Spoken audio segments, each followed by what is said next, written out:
Hola, hola, muy buenas tardes. Muchísimas gracias por estar aquí, por enviarme mensajes a mi WhatsApp haciendo preguntas. Eso es muy lindo porque eso me demuestra que la gente sí ve los videos y que tiene interés por escuchar.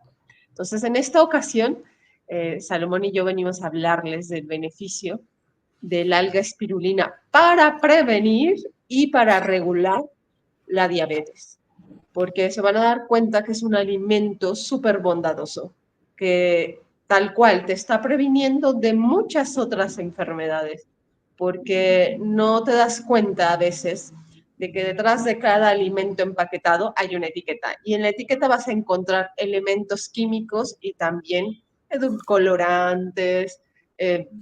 Hay muchas cosas artificiales, y voy a decir uno que sí es el glutamato monosódico, que estos elementos químicos, bueno, estas composiciones químicas que han hecho, que son conservadores, son productos que te van lastimando la flora intestinal. Y entonces nosotros estamos todo un tracto digestivo lleno de bacterias, entonces tienes que aprender a cuidar tu flora intestinal, tus bacterias. Y de ahí nace la nutrición para el resto del cuerpo, es decir, las que transportan los nutrientes para el cuerpo son las bacterias. Pero bueno, esto es una partecita. Salomón, muchísimas gracias por estar aquí, que nos va a hablar más de este tema del beneficio de la alga espirulina para la diabetes. Gracias, Salomón. Así es, Claudia. Un placer estar aquí nuevamente con todas y todos ustedes. Hoy efectivamente tenemos un tema muy importante. Vamos a hablar acerca de la diabetes, esta enfermedad que por lo general pues se daba en adultos y ahora es muy triste porque en la actualidad cada vez la tenemos en más adultos, pero además está ganando terreno y se está presentando en muchas niñas y niños desde edades muy tempranas. Y lo más triste de todo esto es que también México es uno de los países que ocupan los primeros lugares en diabetes, tanto en adultos como en diabetes infantil. Y hoy específicamente vamos a hablar de la diabetes tipo 2, que es una enfermedad de las que se les llama crónicas, es decir, que cuando aparece dura toda la vida y se le conoce como la enfermedad del azúcar porque pues tiene que ver con niveles altos de azúcar en sangre. Y de hecho también esta diabetes tipo 2 de la que vamos a hablar hoy es la diabetes más común que hay, es la forma de diabetes más común que existe. Y bueno, pues para hablar de diabetes tenemos que hablar de glucosa, y la glucosa recordemos que es de los carbohidratos, uno de los que más se utilizan, y la glucosa pues es la fuente de energía de todas nuestras células. Todas nuestras células requieren tener esta glucosa para poder funcionar, para poder trabajar. Y lo interesante es que la glucosa viene de los alimentos y para poder llegar a nuestras células tiene que pasar primero por el tubo digestivo, por el aparato digestivo, y después llega a la sangre, y una vez que está en la sangre entonces puede llegar a cada una de nuestras células. Pero el problema es cuando la glucosa llega a la sangre, y aquí depende mucho de cómo llegue. Y por eso quiero hablarles de la diferencia entre carbohidratos complejos y carbohidratos simples, para que tengamos una idea, y entonces con eso vamos a poder empezar a tratar el tema y ver cuáles son los beneficios de la espirulina y poder comprenderlos más. Resulta que estos carbohidratos que pues están en nuestra dieta y que además, bueno, todos necesitamos comer carbohidratos, es muy importante porque es la única forma de obtener esta glucosa, pero quiero poner un ejemplo muy simple que es el de una naranja. Imagínense una naranja que yo tengo aquí, y esa naranja la parto en dos, y tengo acá un exprimidor, la exprimo y me queda la naranja tal cual. Esa naranja me quedó en un vaso y yo me tomo ese jugo de naranja. Ahora imagínense que tengo la misma naranja, pero en lugar de partirla en dos, la empiezo a pelar.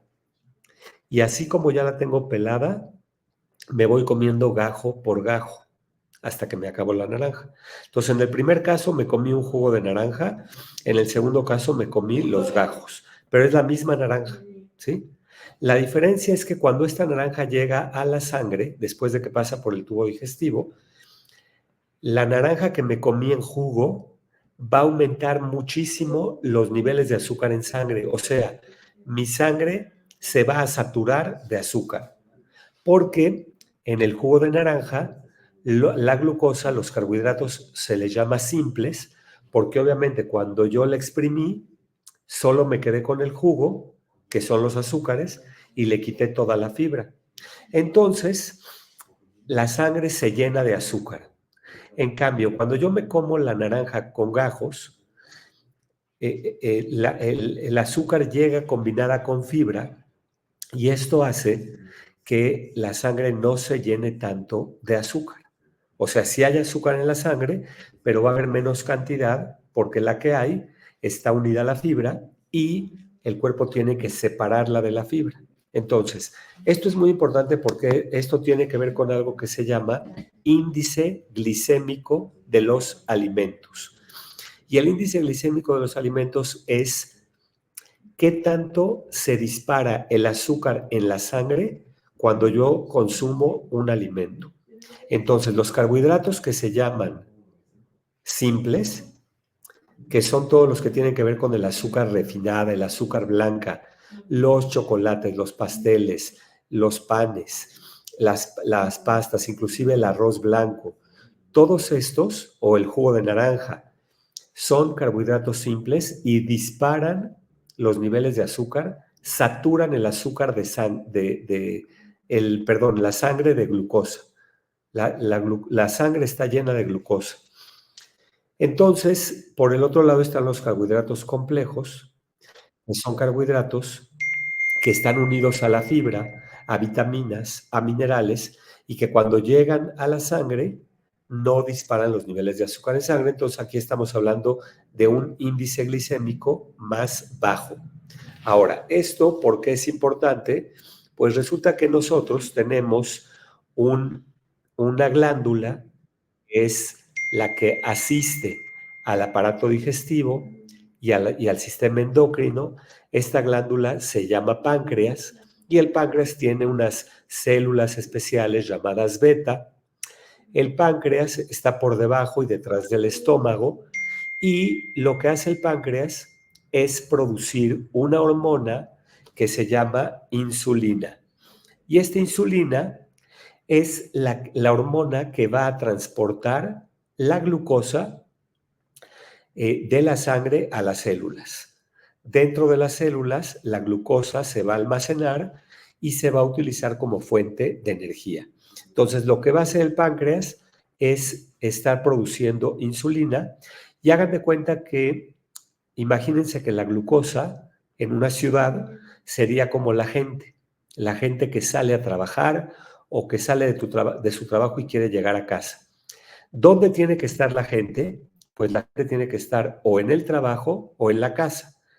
Lo que no queremos es que la gente esté en la ciudad, en la calle, porque entonces la calle se llena y hay tráfico, ¿sí? Entonces lo que queremos es que la gente llegue a su casa o a su trabajo. La insulina se encarga de que la gente llegue a su casa o a su trabajo, en este caso el azúcar que llegue a la célula. Pero entonces, imagínense, por ejemplo, en la Ciudad de México, a la hora pico, a las 6 de la tarde, a las 7 de la tarde, todo el mundo está afuera, todo el mundo quiere llegar, hay muchísimo tráfico y entonces la insulina que está tratando de llevar a toda esta gente no se da abasto y todo está lleno. Entonces, cuando la sangre está llena de azúcar, es tal el tráfico que la sangre inclusive se vuelve como pegostiosa, porque el azúcar le da otra consistencia mucho más viscosa. Inclusive las grasas que están en la sangre se van a empezar a acumular y no van a poder circular. Y todo se vuelve un caos. ¿Y qué pasa? Que no hay insulina y entonces no hay insulina suficiente y al no haber insulina suficiente hay mucha azúcar en la sangre. Entonces, cuando tenemos diabetes tipo 2, las células de nuestro cuerpo, por ejemplo, los adipocitos, que son las células de grasa, o los hepatocitos, que son las células del hígado, o las células musculares, no responden de manera concreta a esa insulina. Y esto es lo que se denomina la resistencia a la insulina. Como resultado de esto, la glucosa no va a entrar en las células y no va a ser almacenada como fuente de energía. Cuando el azúcar no puede entrar a las células, se acumula un alto nivel en la sangre y esto se denomina hiperglucemia, y el cuerpo entonces es incapaz de usar la glucosa como fuente de energía y esto lleva a la diabetes. O sea, el azúcar no llega a donde tiene que llegar, se queda en la sangre y por lo general esta diabetes se va a desarrollar lentamente con el tiempo. La mayoría de las personas que tienen esta enfermedad pueden llegar a tener también sobrepeso u obesidad y también pueden empezar a tener problemas de presión arterial y además, bueno, se supone que la diabetes es más común en adultos y adultos mayores, pero hoy en día también los niños pueden llegar a presentar diabetes y de hecho la están presentando en grados muy elevados. Ahora, resulta que tenemos un alimento que es el alga espirulina, que es uno de los mejores aliados para la diabetes, en dos cosas. Por un lado, nos ayuda a prevenir, y ahorita vamos a ver cómo, pero por otro lado también nos ayuda cuando ya está la diabetes y nos ayuda también a tratarla. Fíjense, acá tengo este libro. Este libro está en inglés, es un libro científico, un libro que se publicó en la UNAM, se llama Avances en Obesidad y Diabetes, todo lo que se ha investigado en la UNAM de obesidad y diabetes.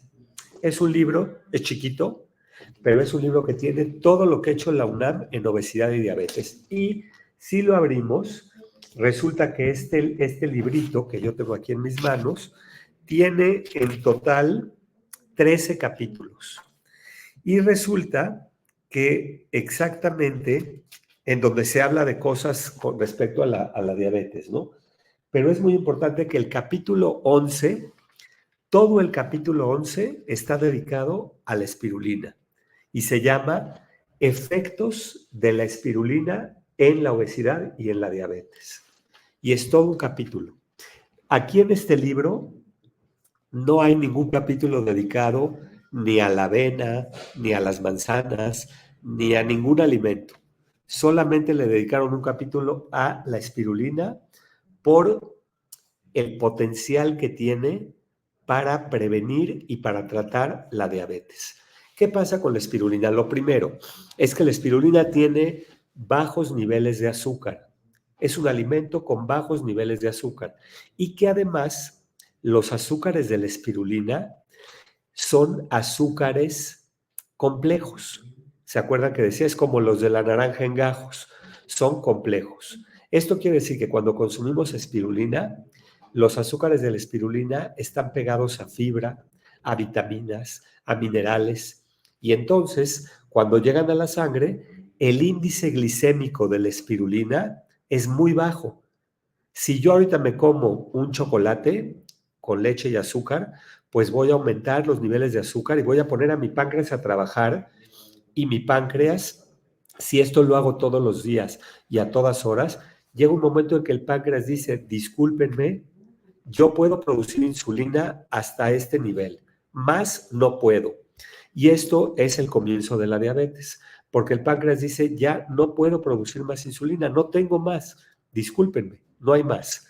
Y entonces empezamos a tener estos problemas de diabetes. En cambio, cuando nosotros consumimos carbohidratos complejos, como los de la espirulina, va llegando el azúcar muy poco a poco a la sangre y entonces el páncreas está muy contento porque dice, ay, así sí puedo trabajar, llega este azúcar, produzco insulina, mando al azúcar a las células y luego vuelve a llegar otro poquito de azúcar y lo mando a las células. A diferencia de cuando le llega todo junto y el páncreas dice, no, así no puedo.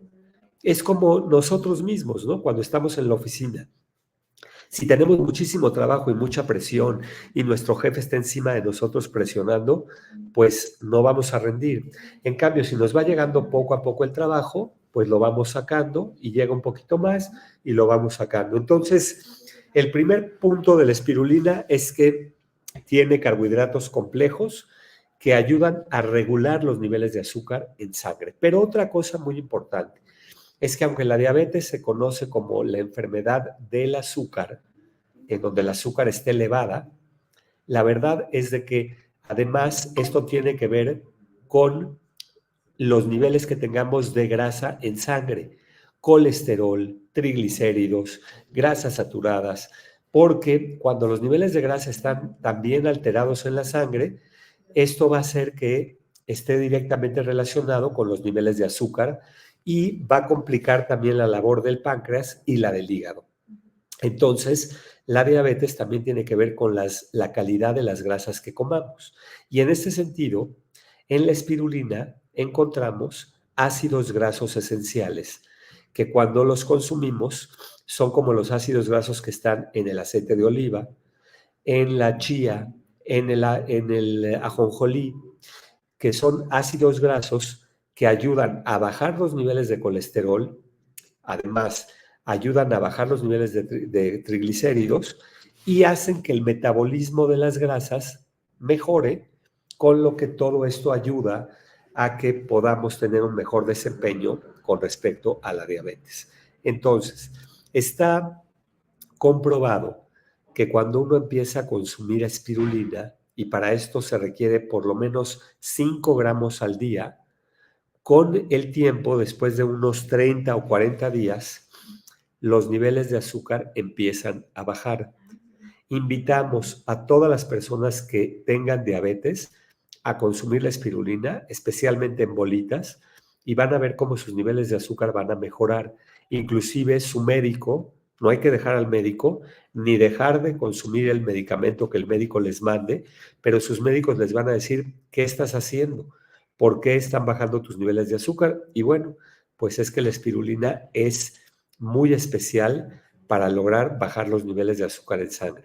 Pero también aquellas personas que nos están escuchando y que no tienen diabetes, por ejemplo, yo no tengo diabetes, sé que Claudia tampoco tiene diabetes, pero la consumimos. ¿Y por qué la consumimos? Porque la espirulina también nos ayuda a prevenir, a que si, por ejemplo, nosotros tenemos algún familiar que ha tenido diabetes y podemos tener predisposición hereditaria o predisposición por la dieta, por el estilo de vida que tenemos, al consumir espirulina hacemos que la diabetes sea mucho más difícil que se presente en nuestras vidas.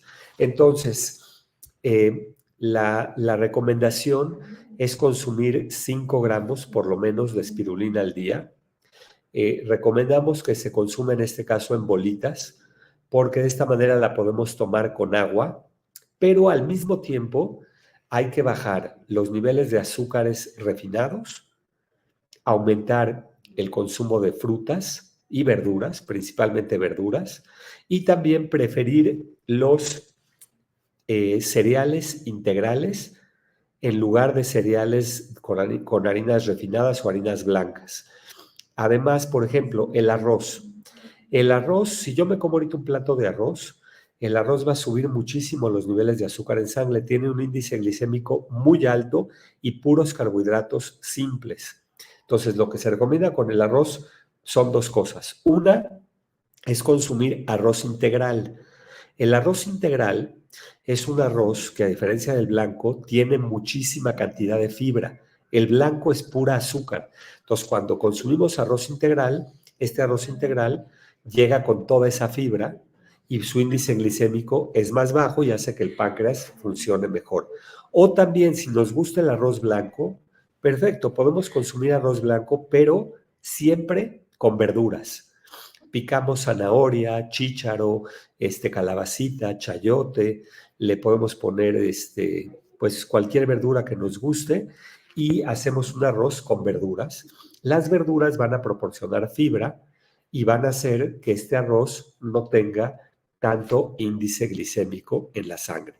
Ahora, la espirulina, además, se ha visto que es un alimento sumamente noble para el control de la diabetes, porque en la espirulina también tenemos una gran cantidad de aminoácidos.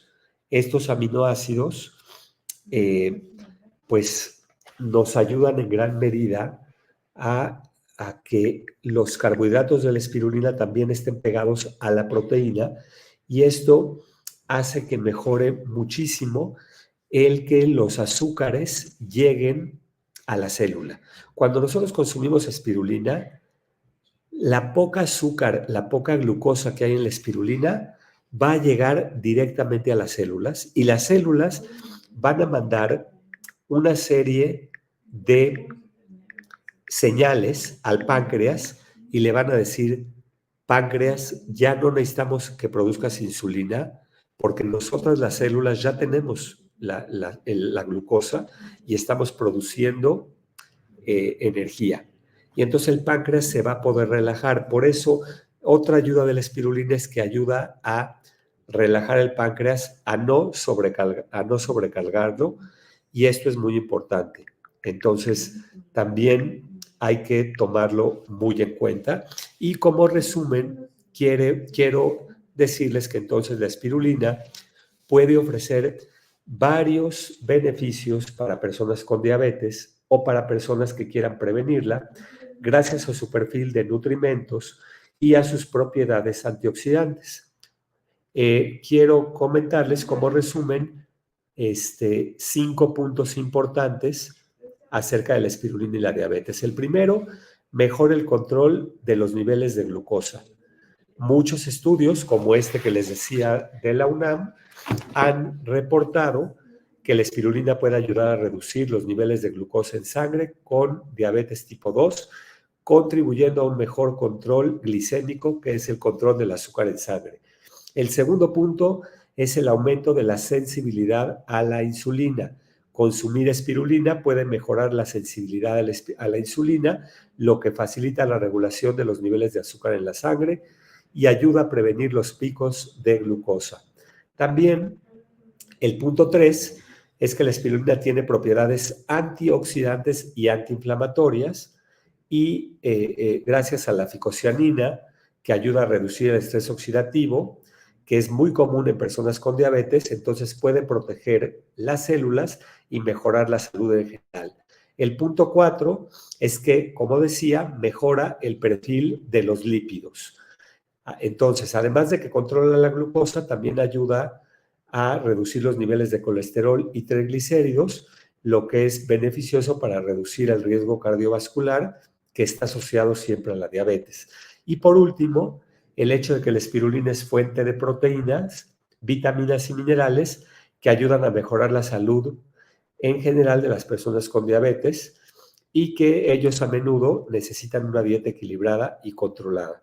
Entonces, bueno, de todas maneras, a todas las personas que padecen diabetes, los invitamos a mantener con la supervisión de un médico profesional, seguir sus indicaciones, pero ayúdense con alimentos como la espirulina y ustedes van a ver el gran resultado.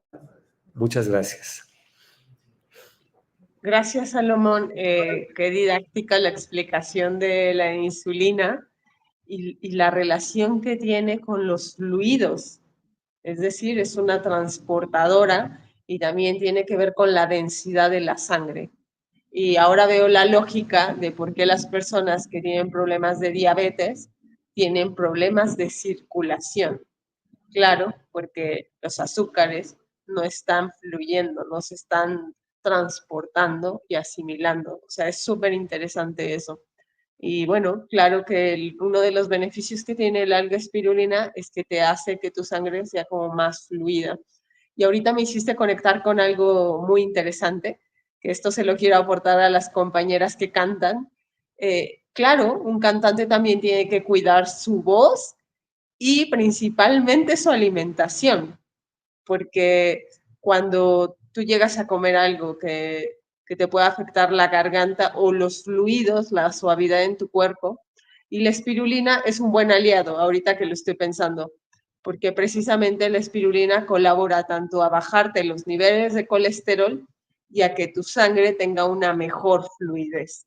Entonces, por eso te va a permitir también tener una dieta balanceada y si en algún momento tú no has comido y viene como el tema de, no he comido, te puedes tomar la espirulina porque la espirulina es un alimento, no un suplemento. Entonces tu organismo lo acepta de una manera muy amable y más a los mexicanos porque precisamente tenemos bacterias en nuestra flora intestinal que por nuestra tradición es muy bioasimilable el alga espirulina. Salomón, tengo una pregunta. Esto es de que me lo enviaron por WhatsApp. En cuestiones de tracto digestivo, me preguntaron de que si una persona tiene un tumor, y que creo que es una probabilidad de cáncer, ¿qué beneficios tiene el alga espirulina para este tipo sí, de cosas que a veces suceden dentro del organismo? Bueno, recordemos que la espirulina, por un lado, tiene una alta capacidad antioxidante, tiene muchos antioxidantes, es de los alimentos con mayor capacidad antioxidante, lo que ayuda a reducir el estrés oxidativo y mejora mucho, por ejemplo, el estrés oxidativo está relacionado con el crecimiento de tumores. Entonces, por esto se ha visto que la espirulina tiene efectos antitumorales. Entonces, por un lado es gracias a la parte antioxidante, pero por el otro lado también, y de hecho podríamos hacer un programa en el que hablemos de cáncer, Claudia, para que también Genial. lo podamos explicar, porque el otro tema es que la espirulina también tiene un efecto antiinflamatorio muy potente. Entonces, el hecho de que la inflamación esté regulada, eso nos va a ayudar muchísimo a controlar estos crecimientos de las células que se vuelven crecimientos cancerígenos. Entonces, si quieren, vamos a preparar ese tema para poderlo abordar a la brevedad cuando Claudia nos los indique.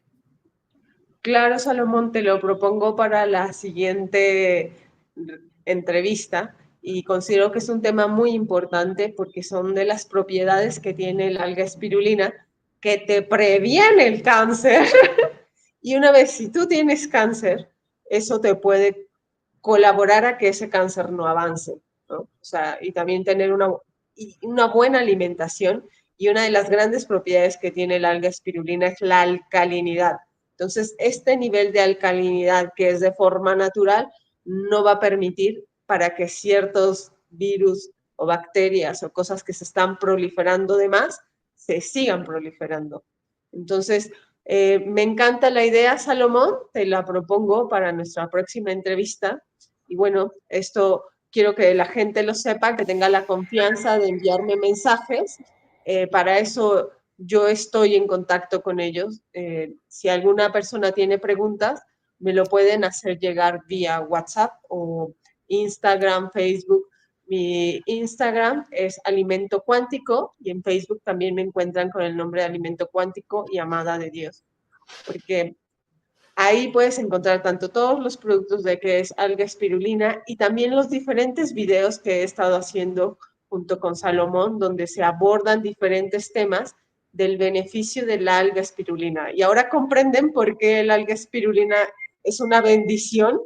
Es decir, si la pones en tu alacena, estás dando una protección a tus células, a tu sangre y a tu familia. Y en este caso, yo siempre digo a los niños, quien les pone el alimento en la mesa, pues son las mamás o la cuidadora.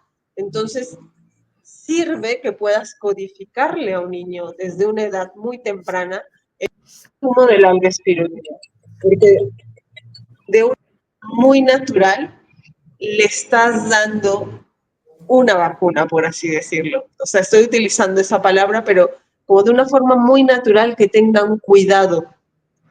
¿no? Entonces sus células ya se acostumbran y reconocen este alimento que es sagrado, que es de origen azteca y que tiene el 90% de los nutrientes que requiere el organismo. Entonces, Así es, Claudia. Así te es. propongo, Salomón, que la próxima la hagamos de este tema, que es súper interesante y que tú tienes todo un recorrido de lo que has ido investigando y encontrando de esto.